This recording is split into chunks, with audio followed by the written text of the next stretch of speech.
આ 1 વાટકો ચોખા અને ચણાની દાળ લીધી મમ્મી.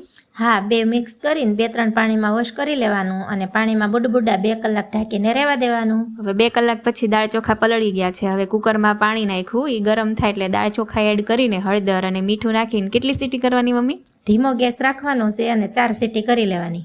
હવે આ તેલ અને ઘી છે એ બંને ગરમ થાય એટલે રાઈ નાખવાનું, જીરું બંને ફૂટે એટલે હિંગ નાખવાની, કાંદો ગોલ્ડન બ્રાઉન થવા દેવાનો, લસણની કટકી નાખવાની, આદુ મરચીની પેસ્ટને પણ સાતડી લેવાની, ટમેટાની કટકી નાખવાની. પછી મસાલા કરશું: હળદર, ધાણા જીરું પાવડર, સ્વાદ પ્રમાણે મીઠું, લાલ મરચું અને થોડો ગરમ મસાલો નાખીશું અને ગળવા દઈશું.